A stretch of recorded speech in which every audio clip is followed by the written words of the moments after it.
ბევრი ადამიანის სურვილი არის, რომ ინფორმაციას ფლობდნენ დარიალის ხეობის გმირების შესახებ. სამწუხაროდ მათ ამ წიგნის შესახებ არ იციან, რომელიც დაწერა ბექა კაპანაძემ. ხატრული რომანი არის ისტორიულ ფაქტებზე დაყრდნობილი, ძალიან სასიამოვნო წასაკითხი არის და ტანში რომ დაგაჟრიალებს კაცს და ნამდვილი ქართული წიგნი არის, რადგან ქართულმა კაცმა დაწერა. მის დანარჩენ შემოქმედებასაც რო გადახედოთ, მიხვდები როგორი პატრიოტი ადამიანი არის.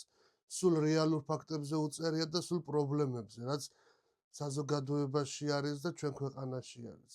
ეხლა მუშაობს კიდევ ერთ საინტერესო რომანზე, რომელსაც ქვია მოთამაშე. ეს გონი ნახევარი საქართველოს ტკივილი არის, აგერ მევახშეებზე და ასე შემდეგ რა.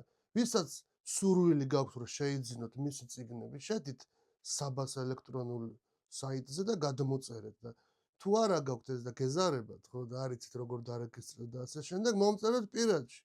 მე გადმოგიგზავნეთ იმეილზე წიგნს და თქვენ თანხას ჩაურიცხავთ ბექას რა და 13 ლარიღის სულ რაღაც დარიალის ხეობა ეს წიგნი. მისი სურვილი არის, ეხლა რატომ დავწერე ეს წიგნია, რომ გავაცნო რა თელ საქართველოს და მათი სულები უკდაუყო რა და მთელი ბავშვობა მათ გმირობაზე გავიზარდეო და ეს კიდევ ეხმარები რა ფართო აუდიტორია მყავს და მინდა რომ გაგაცნო და დაუსრულო ბეგას ეს სურვილი რა მინდა რომ თითოეულმა ქართველმა ნახოს ეს წიგნი.